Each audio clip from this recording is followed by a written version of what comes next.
Welcome to Rings and Things, where we discuss Tolkien adaptations and texts from the perspective of two friends, one bringing the other along on an adventure. I'm your host, Agnes, and this is my co-host, Recurring guest star, JD. So, Agnes, in the last episode you said you were going to look up some Hobbit months. Did you end up doing that? Yes, I found that the names of the 12 Hobbit months can be found in Appendix D to the Return of the King. So actually in the Lord of the Rings book itself. And the names of the 12 Hobbit months are After Yule, Solmath, Wreath, Astron, Thrimmage, Forlythe, Afterlythe, Wedmath, Hellamath, Winterflith, Bloatmath, and Foryule. And so these are roughly correlate, or more or less the same as our 12 months in order. After Yule being January, for Yule being December. Correct. So each of these months has 30 days, unlike February and all of the other ones that have 31, however the rhyme goes. And so little hobbits don't have a rhyme to learn. They just know that all of their months have 30 days, and the extra days of the year then go to celebrating Lythe and Yule, which are big holidays since, 2 months have Lythe and Yule in the name. Got it. So, JD, do you want to jump into what we're set to talk about today? But today we're reviewing our watch of Fellowship of the Rings. I had watched through it for the second time, and you, I think, said somewhere in the 70th or more. I've probably watched these movies 100 times. I really don't know how many times I've watched them at this point. 100 would not be a ridiculous overestimation anyway, though. And I took some notes during the movie that we're going to review, just what I thought, and use your expertise to take a closer look at my initial questions and impressions. Yep. And I also rewatched the movies specifically for the podcast. What did you take away from watching the first half of the Fellowship of the Ring? First half. When it said insert disc for part 2, I felt like it was just building up to something, and then, man, I was ready to go, which I think you described your first watch through all the way completing the movie was like, but I feel like that's how it feels to finish a Lord of the Rings movie is, where's the next one? Let's get it in. Let's watch it now. Because that is exactly how I felt. The first half is a lot of interesting exposition. There's a lot of world building, which I love. There's a lot of questions raised. Say anticipation, if I had to sum it up in one word. There's a building tension in almost every scene. It resolves and then it builds again. In that, like a horror movie, like you mentioned with the director, I forget his name. Peter Jackson. It did. There was multiple. After watching it and hearing Peter Jackson was a horror director, it made so much sense because every scene felt like you're on the edge of your seat to see what happens next. Awesome. So 10 out of 10. Good. So let's jump into your questions and comments that you made as you watched through the movie. So the movie opens, you got your prologue, and the first thing that made you stop and question something in the movie was what? So in the first few sentences of the prologue, they explain the rings that were made and how they were distributed. And I wondered, it glosses over how the distribution of the rings was decided. So in the prologue, like you said, they say that they're distributing the rings. There's 3 for the elves and 7 for the dwarves and 9 for the men. And when the rings were made, the rings for the dwarves and the men were made together. They were all the same type of ring. So there were 16 rings that were all the same. And then the 3 for the elves were forged separately. Sauron actually had a hand in making the 16 rings that were distributed to the men and the dwarves. But the 3 that the elves had, Sauron had no involvement in whatsoever. So the elves kept the ones that were untainted by Sauron, and Sauron took the 16 that he had worked on, and he distributed them to the 7 dwarves and the 9 men, or at least that's one version of history. Oh, one version. I see. Um, Sauron then goes on to make the One Ring to rule them all, even over the Elven rings as well.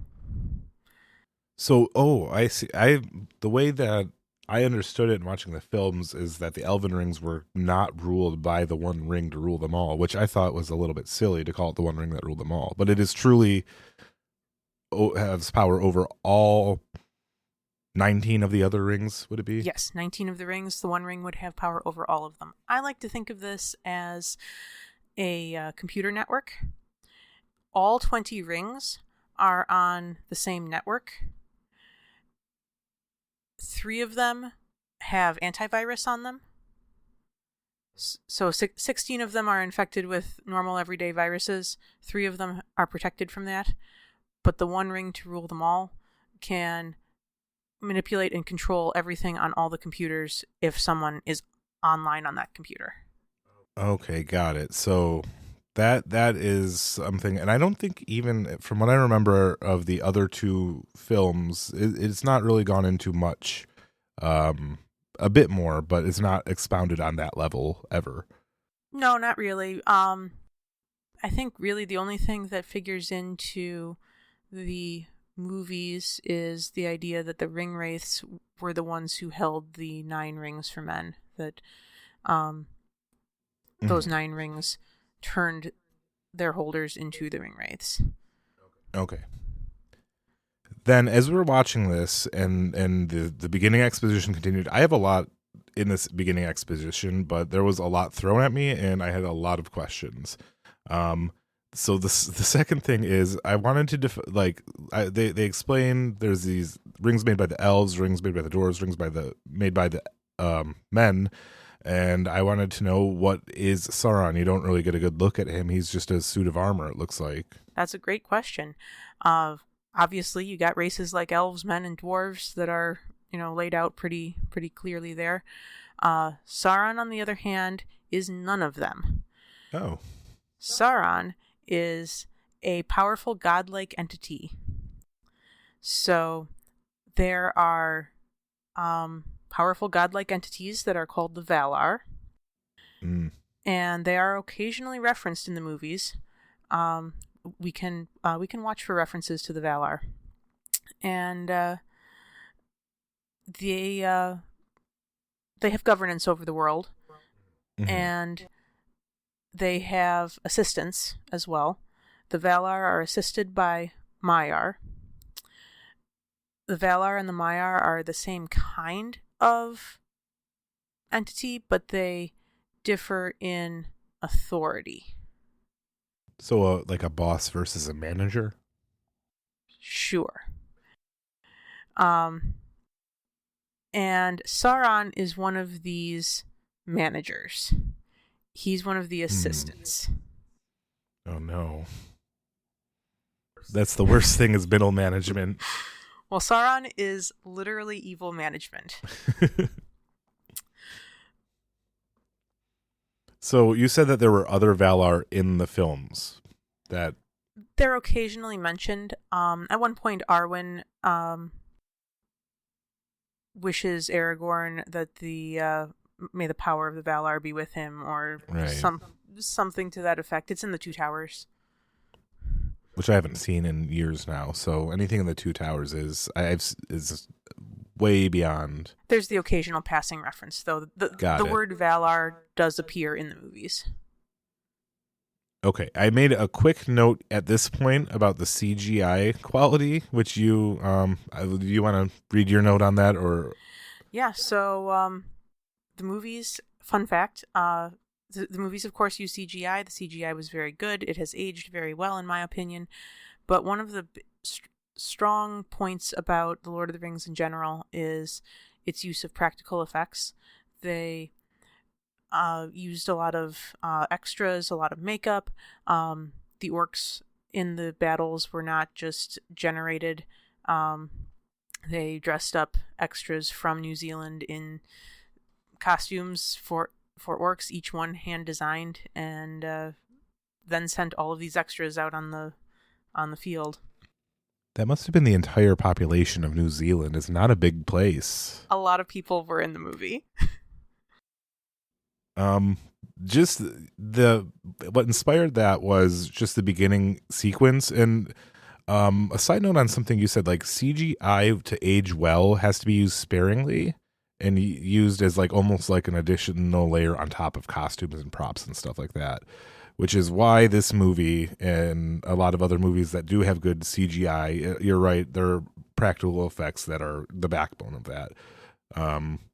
But I just thought it looks the intro sequence has a lot of scenes where it's just like breathtakingly like impressive to watch, like this huge battle or these sweeping landscapes with like fantasy effects and stuff like that. And I'm very much in love with it. A lot of the sweeping landscapes are just New Zealand. It's fair enough. New Zealand is Middle Earth. I mean, New Zealand is a very beautiful place, that's for sure. I was watching very early on, and these themes are obviously part of the whole movie. But I was wondering, knowing what I know a little bit about the ring, is Isildur? Is that how it's pronounced? Isildur. Isildur. In the intro sequence is shown, deciding to keep the ring. And I was wondering, like, did he know what he was getting into when he wanted to keep the ring? How much did he know about the One Ring and its corrupting influence? And also, since I feel like this, from what I remember watching, was never really explained, is at the time, during this prologue, like it doesn't go much back into it after the films start. So I was curious if this was like something that wasn't quite yet known on the level it was in the Fellowship of the Ring. I would say that Isildur knew enough. Did he know exactly what would happen or why it would happen or how everything worked? No. But did he know that he probably shouldn't be taking the ring? In the movie, absolutely yes. In the book, probably. He knew enough. Anything Sauron does is sussy. If you have the One Ring to rule them all that Sauron made by himself, maybe you shouldn't keep it. But that's how it works. JD, you think that if you were given the One Ring, you would turn it down. But in fact, you would not. I don't think I would. I don't think I would turn it down even to begin with. I have very poor impulse control. Well, see that you're at least honest. I have a hard time turning down like fast food after work. Like I couldn't turn down infinite power. He's a fool, but he's an honest fool.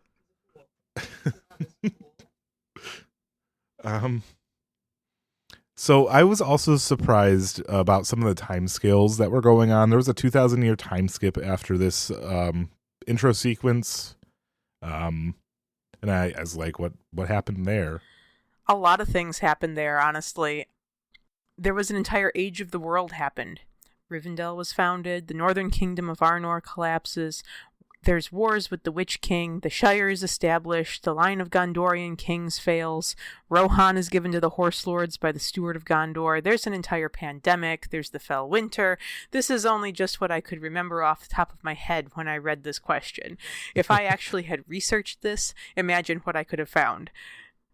We probably could have done like a whole podcast on that 2,000-year time skip.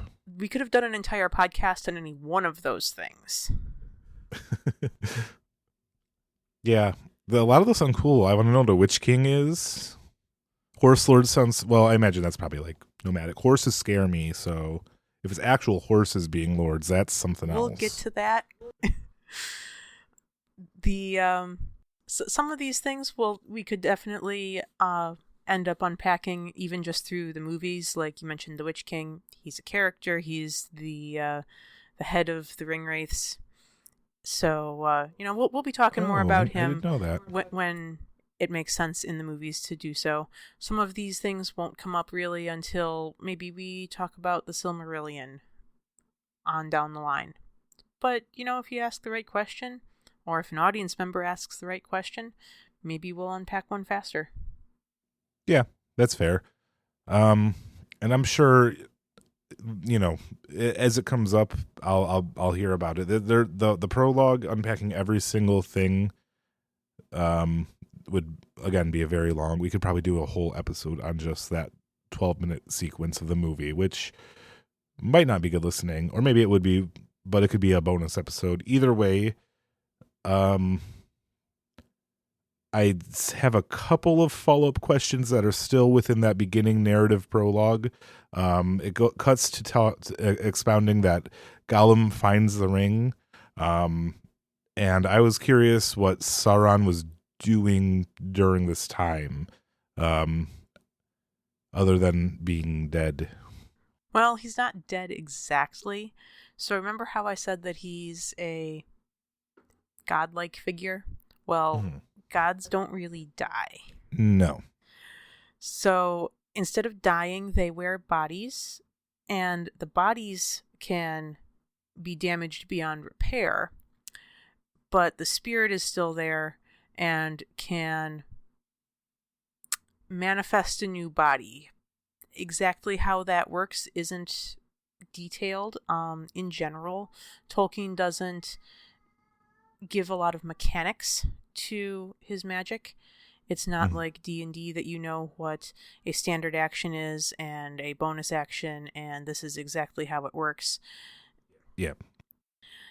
So his spirit continues to exist, and somewhere in that 2,000 years, he somehow gets a body. You can imagine and fill in the details how you think that might have happened.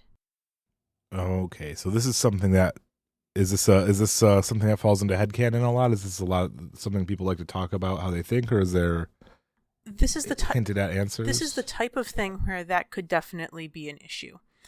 And interestingly enough, Rings of Power puts forth their adaptational interpretation of this, and this is one of the challenges with making Tolkien adaptations.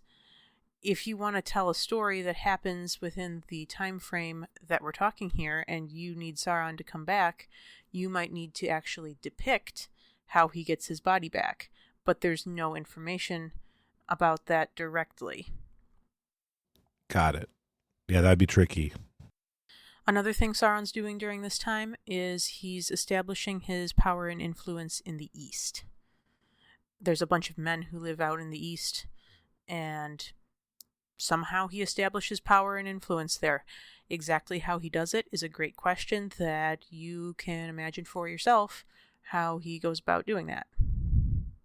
Yeah, there's a lot of it sounds like, is this what the Ring of Power is covering? Is it during this time frame at all? Some of this time frame is what Rings of Power is covering, yes. Got it. Not to jump forward, because I'm far away from watching Rings of Power at this point, but and that's an adaptation, so it's one answer to this question among many, I imagine. Not only is it an adaptation, it's what's been termed a fill-in-the-blanks adaptation. Notice that you've already uncovered two major blanks. Like, how did Sauron get his body, and what precisely was he doing to gain power and influence in the East are two big blanks, where there isn't anything in the lore to conclusively say exactly how that happened. Whereas if you're, say, adapting Lord of the Rings, you have a complete text. There might be small things that fall into this blank filling in, but you have pages and pages and pages of dialogue to draw from. Whereas you can cover a few hundred years by saying Sauron went off to the east and gained power and influence, and then 500 years later he's in Mordor. And you can just cover 500 years with one sentence like that.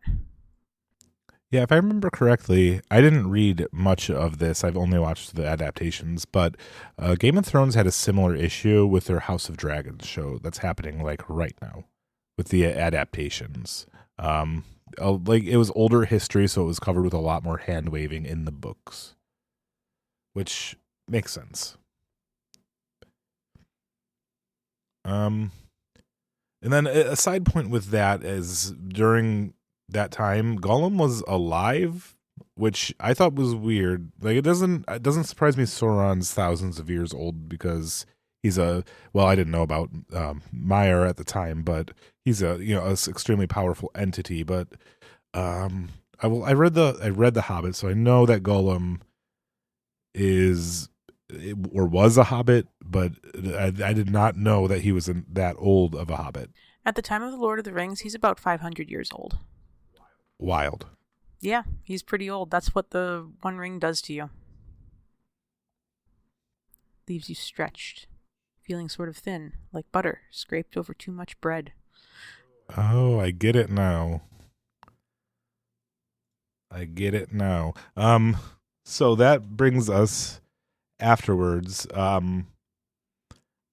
The prologue has ended. I didn't have any more follow-up questions then, but I had a lot of questions about Bilbo's party, about Hobbit society, specific dynamics between these characters that we're being introduced to. We meet I don't want to get it wrong, so I'm going to leave it to you to describe how the scenes play out, and I'll bring up my points as I wrote them. So after the prologue, the movie jumps to the Shire and introduces Frodo and Bilbo, and in the extended version, there's an entire sequence about the Shire's society culture, and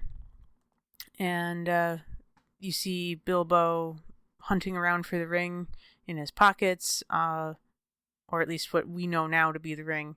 I don't know if it's conclusive in the movie at this point that it's the ring.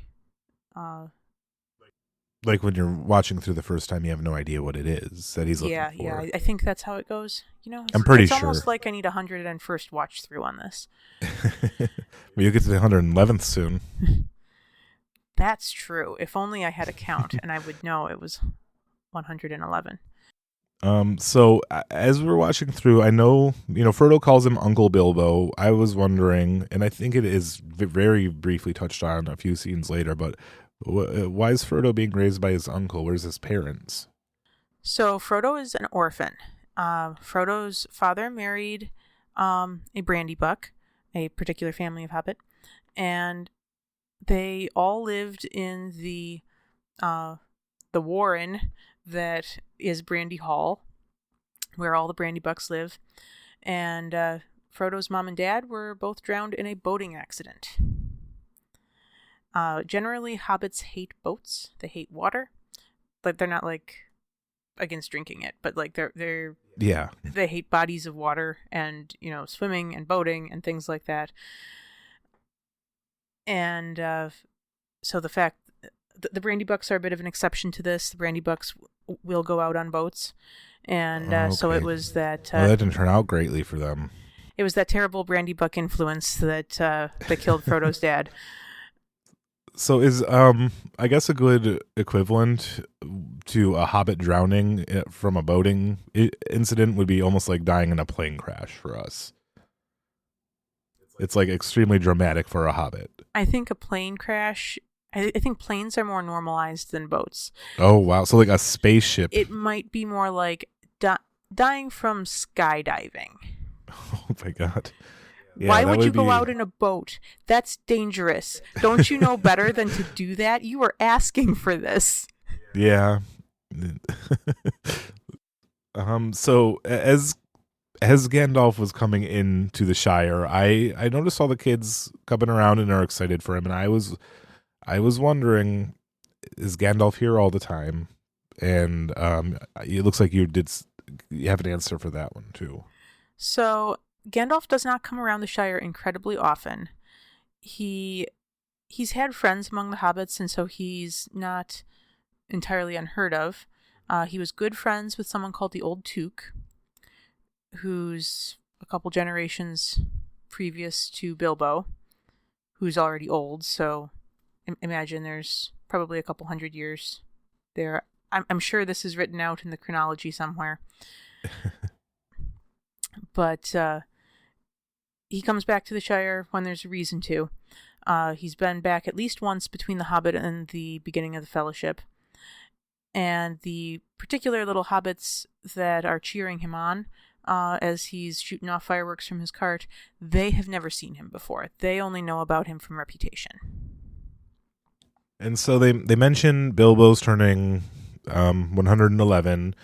My first impression watching that through was that's got to be like at least human equivalent 80, right? That was my initial impression, at least. So I have done some math with this before. Oh, there's an actual conversion rate? No, just my own math. I think age 100 is about average for a hobbit, based on some comments in the book. And if you use something like 84 as the average age for a person in present day US, you can do a ratio to figure out how it translates. Got it. So how long of this lifespan did Bilbo have possession of the ring? At this point, he will have had it about 60 years. So more than half his life. Yes. I never thought about that before. Yeah, he's had more of his life with the ring than without it. You are absolutely correct. I have never thought about it that way before. Another thing that happened when I was watching this movie, I noticed something I'd never noticed before, or at least I've seen it so many times and read the book so many times that I internalized this incorrectly. There is no mention of the fact that Frodo and Bilbo share a birthday in the movie. No, absolutely not. I didn't know that. The year that Bilbo is turning 11, Frodo is also turning 33. And 33 is the age at which hobbits become adults. I didn't realize he was that young. I guess in my heart I felt it, but that's extremely young for somebody like doing quick math in my head. I guess you already gave me the answer. He's about 18 then. Yes, exactly.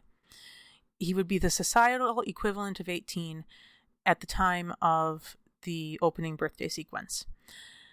And I never realized that this wasn't in the movie. I mean, I'm sure I realized it on my first watch through, but I must have internalized the fact from the book that it was Frodo's birthday as well. I must have internalized that so deeply that every time I go back and rewatch the movie, I just know it's Frodo's birthday. Yeah, there's a lot of things like that. If you, I had a lot of that with, like I know about Bilbo and the ring from reading The Hobbit before ever watching the first movie. So I get a lot of what's going on. That initial viewers who are only watching The Fellowship of the Ring the first time have no context whatsoever. The more you know, the more context you have, the more you pick up on. Exactly. Which is why I could see somebody watching this 111 times. Absolutely. One of the thoughts it gave me to realize that I must have internalized Frodo's birthday so much was that perhaps it matters less whether a kid sees the movies first or reads the books first, but rather the length of time he's had to have a relationship with each. So like my relationship with the Lord of the Rings books is basically the same length of time I've had with the movies. Remember, I started reading the Fellowship book before I got my hands on the Two Towers. Yeah. So you watched the Fellowship movie, read the entire trilogy? I did watch each movie before I read each book. Oh, okay. But that's a smart way to do it, by the way. Just generally speaking. About film adaptations. I don't know specifically this, but just if you watch the movie before reading the book, the movie will be less disappointing. As a rule. It depends. It depends on the individual. But yeah, I did watch the movies first, though, and then I read the books. But I watched and read them so close together that I've had equal amount of time with the movies and with the books, basically. In the last 20 years, the number of days difference between those doesn't really matter much anymore. Yeah. So, original book fans who loved the books from, 40 years before the movies existed have had so much longer to have a relationship with the books, where they haven't had the chance to have that relationship with the movies.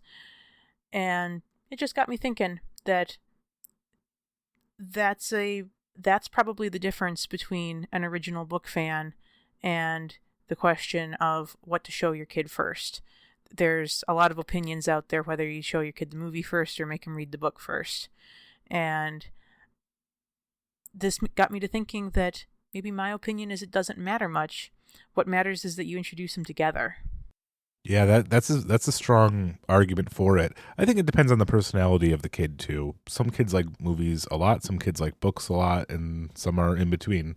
I hated books before I got to the Lord of the Rings, though. That's true. Yeah, there's a lot of variables, but I think you make a strong case for introducing them at the same time, which is kind of what I'm going to be doing with this show in a way. Yeah, certainly a lot closer than otherwise might, but we aren't going to be touching the text until we're finished with the adaptations, though. So yeah. So watching through some more, I didn't make a mention. I didn't understand why Bilbo was hiding from his relatives that much in his house while he was chatting with Gandalf, and throughout the party as well. That kind of I thought was odd, but I think it was more of just like a distant relative type thing. You know, you don't like all of your cousins and your family. Is that all it is, or is there something more to it? That's about all it is in the movie. In the book, he's specifically hiding from the Sackville Bagginses, who are rude and unsavory relatives.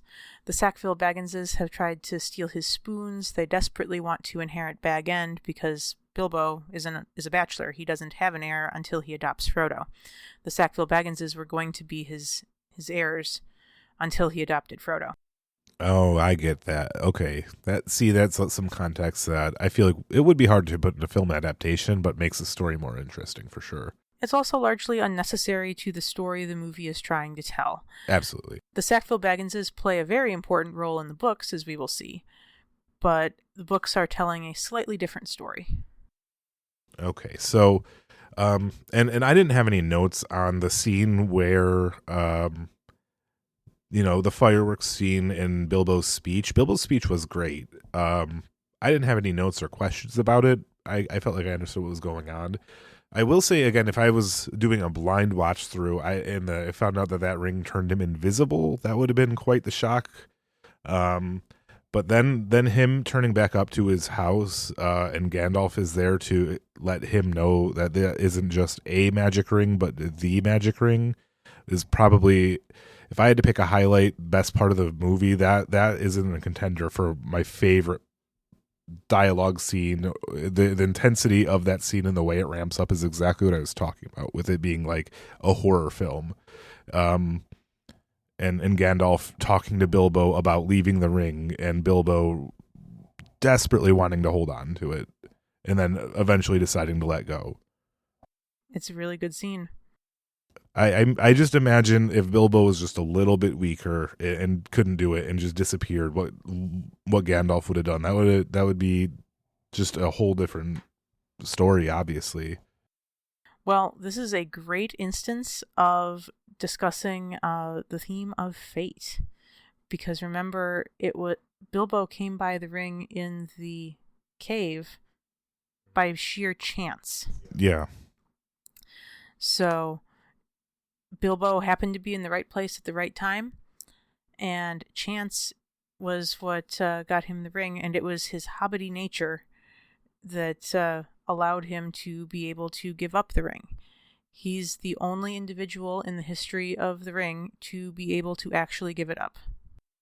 That's actually incredible. I felt like it was extremely rare, but I didn't realize he was the sole holder of that title. He is the sole holder of that title through all of the lore. Things continue to move quickly. There's a lot of stuff. As this scene, I feel like this scene sort of is the end of the set. There's like two parts of the prologue. The first half is setting up the wider setting. The second half with the Bilbo and his birthday party and Frodo and Gandalf is setting up character and setting locally. And now this is like introducing the action. And I didn't realize, but there is a bit of a time jump after Bilbo leaves and Gandalf comes back to talk to Frodo about his journey. But there is, I think. Or is that the next night? The movie is unclear about the timing of it. In the books, there's a 17-year time skip. 17-year? 17-year time skip. Wow. Okay. Yeah, no, the movie, when I watched it, made it feel like it was the next day, or at most, like after I watched it again, I was like, maybe a couple of weeks. There is some next day action in the book, and then there's a little bit where we see him a few years later, but then most of the action happens distinctly 17 years after Bilbo's party. Frodo has had this ring for 17 years in the book. So that explains my next point a lot better, because it seemed like the next day Gandalf came back and said, Frodo, Gollum told Solomon's forces about the ring. And I'm like, how did Gandalf find that out in like a day or a couple of weeks? But 17 years is a long time to figure something like that out. Indeed. So in the books, Aragorn captures Gollum, brings Gollum to Mirkwood, where Gandalf does his own interrogation of Gollum and learns everything he can from Gollum. Gollum talks about his capture and stuff like that in Mordor, and Gandalf pieces it together. Yeah, that was it was almost a little bit suspicious of on my part of watching this film. Like, I was like, it felt like something Gandalf shouldn't have known. And I was like, this is either a plot hole or a twist that never paid off. Obviously, Gandalf is not an evil agent working against Frodo. However, I will say, and I mentioned this, and I think this is going to be a big theme throughout the entire movie, from what I remember. But like, it is a little bit like, and in fact, even before the end of this section of the movie, I think Gandalf and Bilbo talk about it near the end. But putting this responsibility on Frodo is just incredible, and like an incredible amount of weight thrown on him without him being able to know that it's coming. Or, I mean, I know it's a hero's journey and that's the way it goes, but just looking at it, analyzing it from like an interpersonal dynamic, like Frodo had no idea like getting adopted by Bilbo was going to be all of this. He thought it was just going to be a great thing. And I guess it's sort of, in a way, what being parenthood is passing on these great burdens to your children, whether or not they can accept it. Although Bilbo's his uncle, but he's his adoptive dad. This is another symptom of that time compression of the 17 years. Yeah. In the books, Gandalf doesn't know what the ring is when Frodo's inheriting it from Bilbo. Gandalf is suspicious of the ring. He knows that there's something not quite right about it, but he doesn't know that it's the one ring to rule them all that invariably corrupts its wielder. I mean, they did show that a bit in the movie, but again, like the reveal being like one day after he got the ring, it's like, is this really even something that Gandalf, but the way it's played out in the narrative is either way, whether it's a day or 17 years, it's hard to say, what else could they have done except for have Frodo take it. Gandalf couldn't do anything about it. There wasn't any other Hobbit who would do anything about it. There wasn't anybody else in the world who could do anything about it. But Frodo was the singularly best person to have the ring. Yeah, I could actually, I mean, watching through this film, it's very obvious. There's not anybody else who's even very close, except for maybe one or two characters I could get into later that I've seen from the films. But that's heavily hammered home, is how much of a mistake it would be for him to give up the ring. And every time he tries to do it, usually it's at least people he can tell are trustworthy and they're honest enough to say, I can't take it because I will use it for evil. He never offers it up to, say, Aragorn, or I'm sorry, he does offer it up to Aragorn later in the next part that we'll discuss, but he never offers it up to Boromir because he doesn't trust Boromir, and he's the one obviously who is in the Fellowship going to go for it the most. But my point is, from all that rambling, is he offers it up to people who know good enough to say no.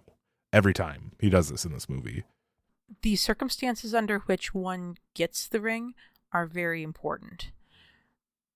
Because Bilbo gave it up of his own volition, and Frodo inherited it honestly, his time with the ring has a certain blessing to it, I'll say.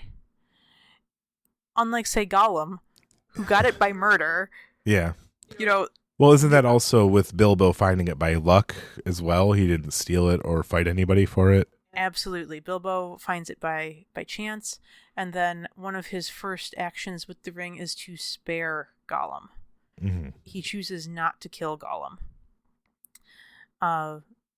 And this is an example of the theme of pity, that Bilbo begins his time with the ring by an action of pity, and this is actually what allows him to retain the strength to give it up at the end.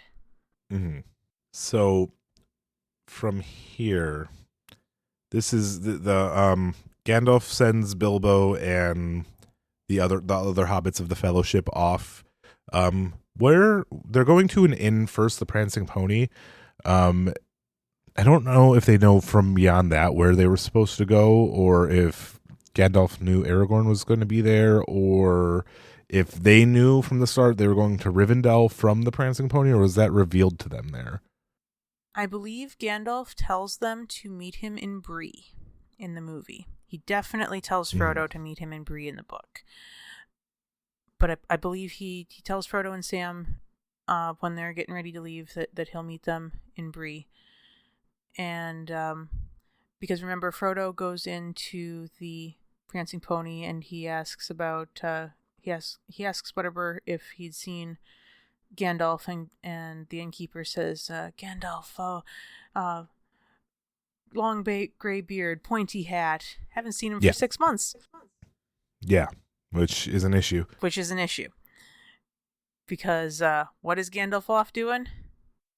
He's what he thinks he's going to be doing is talking to Saruman, right? Yep, he's gone to talk to Saruman, and turns out Saruman has turned all dark side. Yeah. I mean, it was kind of easy to tell coming. Really, it was not the biggest twist of the world. What gave it away? Look at that guy. First of all, he's played by I can't think of the actor's name. Oh my goodness. Christopher Lee. Second, his name's Saruman. Like, that's the evilest name I've ever heard. Like, in top 10 at least. I don't know. I mean, maybe a lot of this is cultural bleed, because I watched the movie after it was a super popular book for longer than I've been alive, and a super popular movie longer than I've been. I think the trilogy came out when I was like about 5, I think. The early 2000s, right? So maybe just hearing Saruman talked about, it's like, oh, but I think just you could tell just from the sounds in the name, it's like this is a bad guy. The word Saruman is from Anglo-Saxon, meaning man of skill or cunning.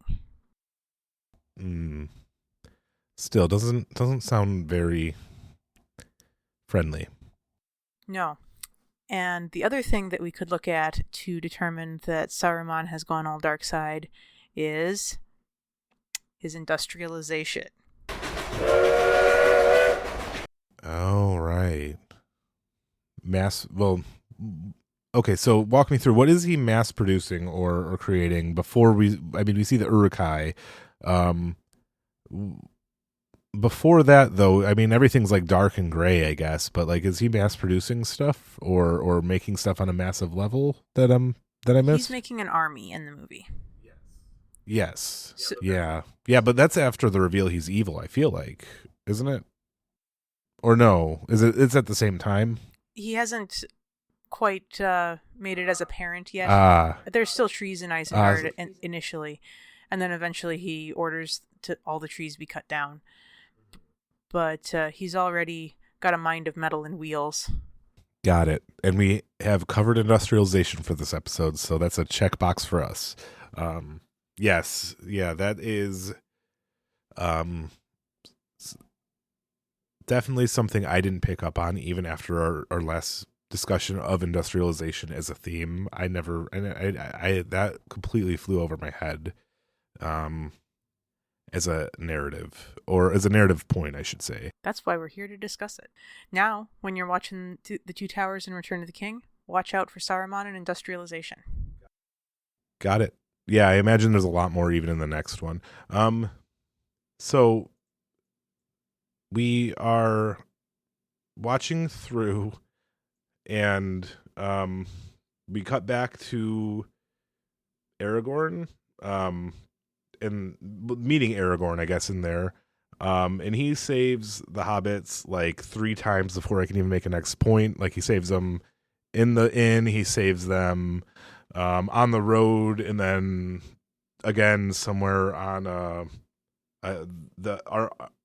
is it Amansul? Was that what it was? Amansul. Yeah, so he saves them literally 3 times. I thought I was exaggerating for a minute, but I'm pretty sure there's 3 separate times he stops them from getting attacked or hurt from something. That sounds about right. Amansul literally translates to Hill of the Wind, or more colloquially, Weathertop. And so the ring wraiths at this point are they get a hold of the hobbits. They attack with a specialized blade, which I always wonder if a character knows something, where did they learn it from? I suppose with Aragorn, I didn't know much about him, but I was wondering how he knew specifically he how to treat a wound from a Morgul blade, and that it was so detrimental. I would say that overall, I would guess that Aragorn does not actually know how to treat a Morgul wound, but he has some basis from which to make an educated guess. First of all, Aragorn does have experience with ringwraiths before. What precisely that experience is left to your imagination and his PTSD. There have been historical encounters with Morgul weapons before, and Aragorn is also gifted as a healer. So he's going to know that this Ethelas plant has particular virtues that would be relevant to the symptoms of a Morgul wound. Therefore, he's going to try it. Got it. So, from there was a cutaway that you wanted me to make sure I mentioned, though, but I saw the Uruk-hai being formed and was confused that they were just coming from the ground. That was odd to me, and I was wondering why they just came from the mud. So we actually touched on this at the last on the last podcast. We did a bit. Yeah. So Uruk-hai do not actually come from the mud in the books. In the books, Uruk-hai are the product of crossing orcs and men. And it is exactly as horrific as that sounds. Yeah. Because largely that kind of relationship would not be consensual. No. Therefore, if you wanted to depict that in a visual medium, you would be hard-pressed to keep your PG-13 rating. Yeah, even with dialogue and off screen, that's that would not probably fly by most rating guide. Now, this is an example of something that is heavily implied but not actually confirmed in the text. We are told in the Silmarillion that orcs reproduce after the manner of elves and men, and we are told that Uruk-hai are crosses between orcs and men. So you can draw your conclusion from those 2 bits of information.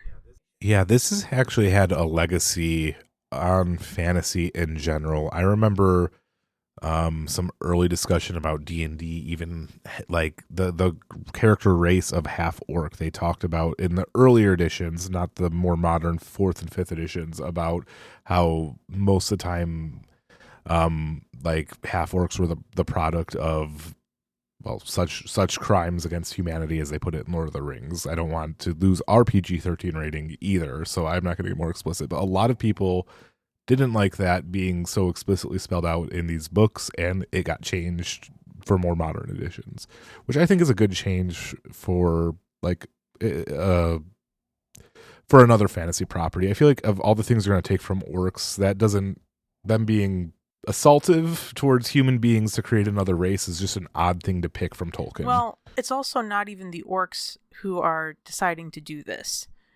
It could Yeah. It could arguably be equally non-consensual on both sides. Yeah, that's true. That is a good point. In one of the surrounding texts for The Lord of the Rings, Saruman's crossing of orcs and men is called the single most evil thing that happened in the Third Age of Middle-earth. Sauron tried to be the biggest, baddest, evilest bad guy in the world, and he failed because Saruman beat him.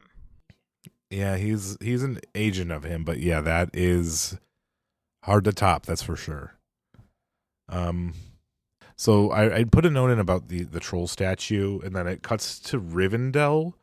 I don't remember how those connect exactly in the film narratively. If you want to walk us through that. So when the hobbits are on Weathertop, remember Frodo gets his Morgul wound. Yes. And they're trying to get to Rivendell while Frodo is dying from his wound. And in the fever dream that movie Frodo has, they end up at the troll statues where Sam makes a comment about, oh, look, it's Mr. Bilbo's trolls. Mm-hmm. And this is a callback to an adventure that Bilbo had in The Hobbit. Right. Okay. And I didn't realize that these are the very same trolls or just the same type of These are the very same 3 trolls that turned to stone when Bilbo was on his adventure. It's the same one that Bilbo's telling the story to the little kids in the very beginning, where he says, or whether they were going to sit on us and turn us all to jelly. Yes. Yeah. And I will stand by, and maybe everyone thinks their way was the best, but reading The Hobbit and then watching the movies without reading The Lord of the Rings was very enjoyable. Because it didn't feel like there was no adaptation dissonance.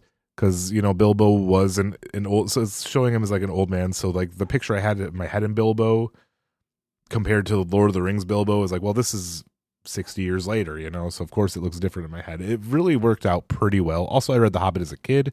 It's a children's book. That worked out pretty good too. But yeah, I don't know. I have a soft spot for The Hobbit as the book, but that might be a bit of nostalgia. And when we reread it, I may feel a bit different about it. So then we do cut. It does cut to Rivendell, and Bilbo's there. Does it show Bilbo and Gandalf talking before Frodo wakes up? I believe there's the fade in, fade out dream sequence where Elrond is healing Frodo. Yeah, and then it cuts, and even after Frodo wakes up, I still feel like this is going to cut to them being in a dark wood or forest somewhere. It feels very, and I don't know if it's something directional or artistic, or if this was on purpose even, but it feels like at any minute this is going to be a fake out. Like Rivendell just suddenly comes and happens, and there, from Frodo's perspective, there wasn't much of a journey out of the darkness of the ringwraiths chasing them on the road to Rivendell. So for me, it felt, for a minute there, I was sitting on the edge of my seat waiting for this to cut in and be a fake out dream sequence at some point. Frodo was probably waiting for that too. That's a good point. Yeah, he probably felt very similar. I forgot Aragorn was royalty, which is a major plot point. I just remember him being the cool guy. So yeah, Aragorn is royalty. He's the descendant of Elendil, who was the first High King of Gondor and Arnor. Those are 2 countries that he and his sons found. In the books, he's got a fairly complicated claim to the throne, but it's one of those things. The movies simplified it a lot, and it's a good thing they did. The claim that he has in the movies feels very open and shut. Why isn't he king already? Yeah. And even in the books, it can feel that way because you have to read the appendices at the end to really understand the intricacies of what his claim to the throne is. Long story short, Gondor had rejected one of Aragorn's ancestors' claims to the throne. Therefore, they might reject his claim as well. But Aragorn had they had some good claims to the throne, like elves handing out swords. Yeah. I'm very impressed and happy again with Tolkien for making a royal lineage claim extremely complicated, because that is exactly what a student of history would do if they know anything about royal claims. Although this one, from what I understand, is even more complicated than most claims from real life. Well, think about it this way. How would you feel about it if someone came to claim the English throne saying that he was a direct descendant of King Alfred of England from before the Norman conquest? Got it. Interesting. Yeah, no, that wouldn't fly probably personally. And I think we're going to cover this a bit more. I'm not a big fan of royalty, even in fiction or as a concept, which, is part of Lord of the Rings, and I get it. And it doesn't strike me completely the wrong way. But yeah, especially something with a claim so old, I would be absolutely, I'd be hard pressed to accept any king, let alone a king who his dad was, or his descendant was king before, before this millennia, or something like that. That would be wild. And so this is why Aragorn does not just walk into Gondor and say, "I'm your king." Yeah, no. The movie just makes it seem like he really likes hanging out with the elves. He was raised in Rivendell by Elrond. Yeah, it seems more like a personal choice. Like he just isn't sure if he wants to give up the elf kingdom, is what I thought watching the movies. It was more like, in the books, it was more like he was the foster son of Elrond because his dad was killed early on in his life. Yeah. Yeah, he's a royalty in exile. Exactly. So I have a lot of notes here. I wrote a lot about Boromir. I know he's a controversial character a bit. I really like him. He's edgy. Every time he's talking, I'm just like, this guy, I like what he's saying. Although he was weird in one of his first scenes when he was looking at the sword. I'm sure it has a name. I don't know what it is, that Isildur used to cut the ring from Sauron, and it was odd how he was reacting to this historical artifact for me. This is actually a adaptational choice that I am not especially fond of in the movies. I do not believe that Book Boromir would ever be so disrespectful to the sword that Isildur used to cut the ring from Sauron's hand. It's called Narsil at this point. When it's reforged, it will become Anduril. Got it. But is that Narsil, you said, right? Narsil is what it is right now. I think movie Boromir feels very threatened by the idea that a king could return, because Boromir is the son of the steward. When the line of kings failed during that 2,000-year time skip that you were asking about, the Gondorian kings failing was one of the things that happened then. The stewards, the vice kings, so to speak, took over the place of the king. They never claimed the kingship because they were the stewards. Got it. And so Boromir is, in some sense, a prince of Gondor. Mm-hmm. And that would be like expecting the current rulers of England to step down so that this theoretical heir from before the Norman conquest could come take the throne. Yeah. And so Boromir basically is one of these princes.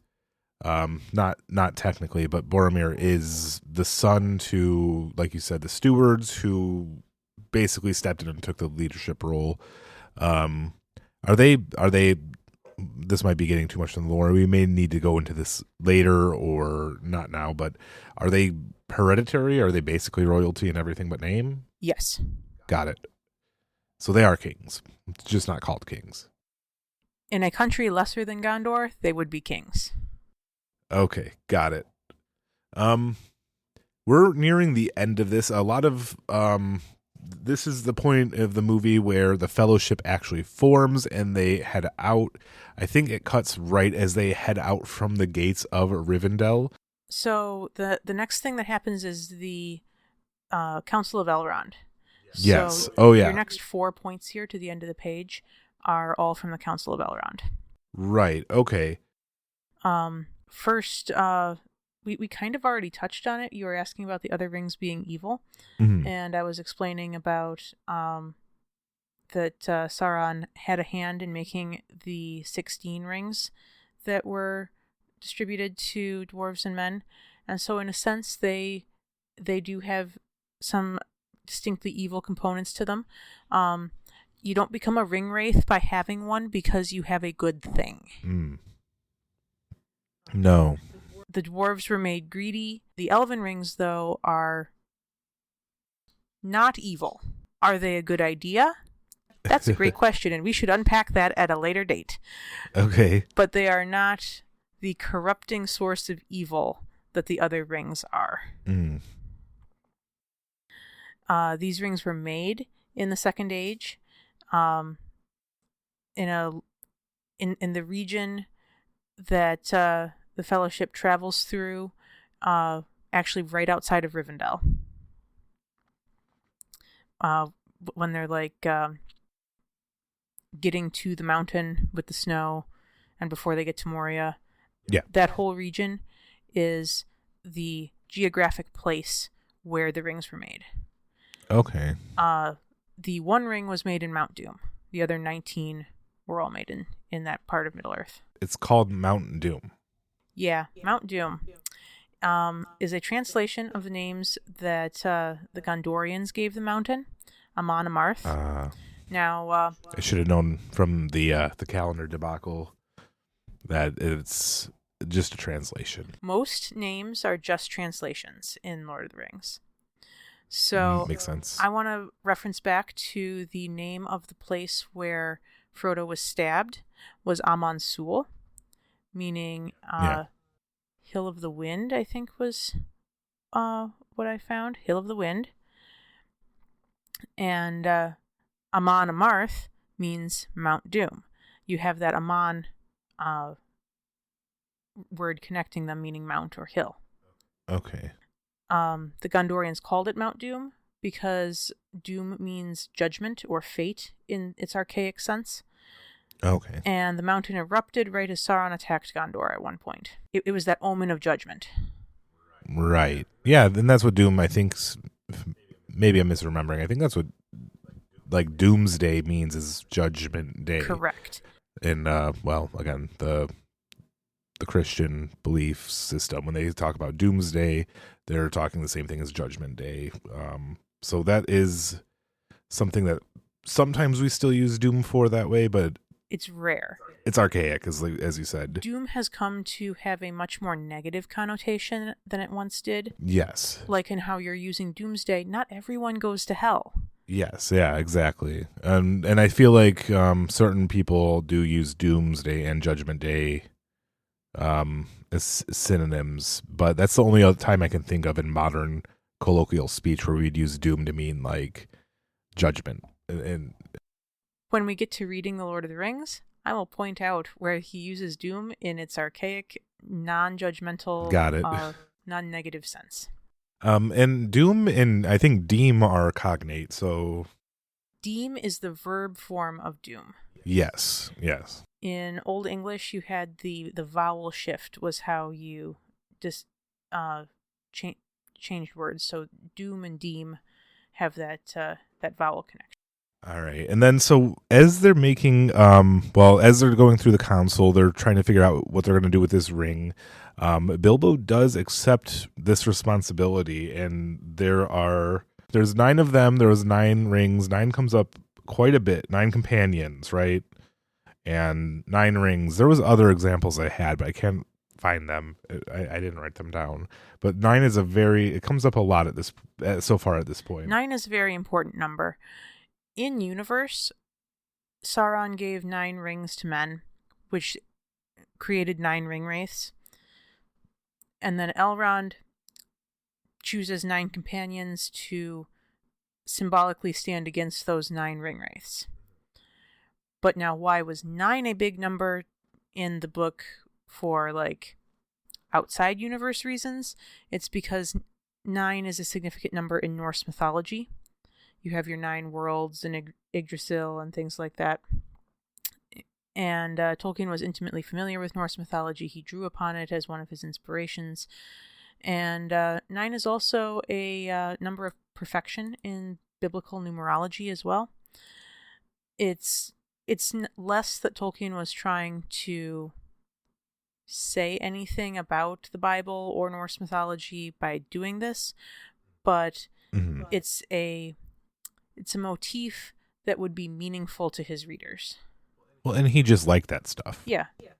So he put it in his books or stories. I don't know if he really was writing these as books to start, but tales, whatever you want to call them. He was writing Lord of the Rings as a sequel to The Hobbit. So, then the Council of Elrond concludes. Elrond names the 9 companions, and they're going to go off on this quest, this mission, this thing. And we are going to go off onto our segments for you today. We've done our rings. Let's do our things.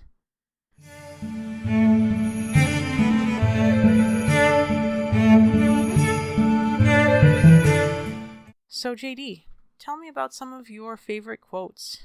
Okay, so I kind of put out there that there are a lot of quotes in this movie that I like already. I think a lot of this dialogue is just really well written. Obviously, right to start off, Gandalf going in, how a wizard is never late or early, but precisely on time is great. Then again, I have a bit of a trouble making places on time so it's something I can think when I'm walking into work, 15 minutes late to make myself feel a bit better. Although I am not actually a wizard. So this would be a contender for Best Excuse Award. Yeah, exactly. Maybe it's best self-soothing mechanism because I'll say it to myself instead of crying, which is great as an adult. You don't want to be crying when you're walking in late to work. Do you have a second favorite? Oh, my favorite is I could go with the traditional, like, this is a very good favorite quote to pick, but the one more step I take by Sam is a very good favorite to pick. But I think for me, my favorite, at least watching the movie, maybe it's not the quote that spoke to me, but like the line being delivered of Gandalf where he says, "Do not take me for some cheap conjurer of tricks," the lighting change, everything like that. He's like very going hard and intimidating, and then switching, "I'm trying to help you." That line just hits me, and I can't even speak to why exactly. I'm going to go with that being my favorite. If I had to pick just two, one more step has to be number 2. And way to sneak a third in there, JD. I know. I got away with it this time. I like what one does not simply walk into Mordor. I would propose this as the most memeable line award. Yes. This is like one of the things I knew about Lord of the Rings before I even knew the title of the movie was "One Does Not Walk into Mordor." But I'll give it bonus points for being Boromir, who is, again, my problematic favorite. Fun trivia fact. Boromir's actor, Sean Bean, had not learned his lines for this scene, and he had the lines written out on a cheat sheet on his leg, and that's why he's looking down. Wow, absolute, for a steward prince, that's an absolute king move. Absolute. I love it.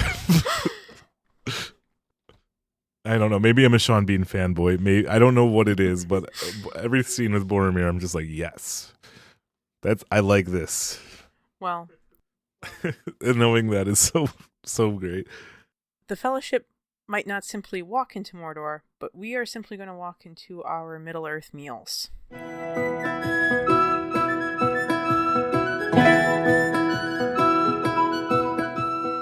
So, yesterday, I made Bilbo's birthday cake. Mm-hmm. I used a recipe from a website called Feast of Starlight. The recipe will be linked in the podcast description. And, JD, what did you think of the cake? Am I doing like stars or rating or? What does your heart tell you? So, I feel like numerically rating it would be difficult, but personally, as a person who likes to eat, I loved eating this with a cup of coffee. It felt like a great breakfast cake, which isn't really what a birthday cake is, I will add, but it was dense. The frosting was nice, and I had some coffee to wash it down. Perfect. Delicious. I'm glad you enjoyed it.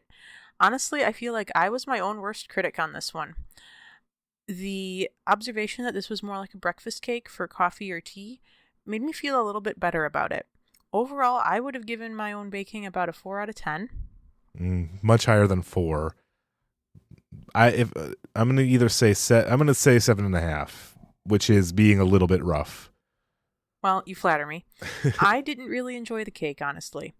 I did substitute a different frosting than what the recipe on their on the Feast of Starlight website has. They had a whipped cream frosting, and I wasn't sure that was going to last till the next day for you. I appreciate that. It was going to go flat. So I substituted a buttercream frosting.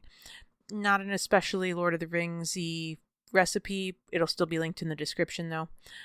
And so I put that on it. The baking was a little rough. The recipe said 25 to 30 minutes baking, and it was in there more like an hour and a half, because it was still liquid. Wow. I don't know what happened or what went wrong. Do not look to me for the answers, because I cannot tell you. I'm telling you, baking is magic. If there's any magician bakers out there, maybe you could tell us what commonly will cause that in a cake. Because I know that if you know a lot about baking, you can hear something like that and be like, yes, that was the egg whites. Or something wild like that. I don't understand it. Write in and tell me what I did wrong. I do think that the recipe had an error in it, though, because the amount of butter in the bigger cake had a different number of grams listed than the amount of butter in the smaller cake, but yet both called for a stick and a half. Huh. So I went with the grams. That's what I would have done too with that. Yeah, no, I definitely would have gone. Looking at this recipe, if you go out and look at it for the listeners, it lists the grams and then in parentheses cups. Oh, hold on. Not cups. 3/4 of a cup and a stick and a half are the same. Yeah, I definitely would have looked at the grams over the cup measurements, but... So, if you try this at home, be aware to have the right amount of butter on hand and softened. Also, if you can get somebody to make it for you, it always tastes better. So next, we have a segment for you, Hobbit Habits.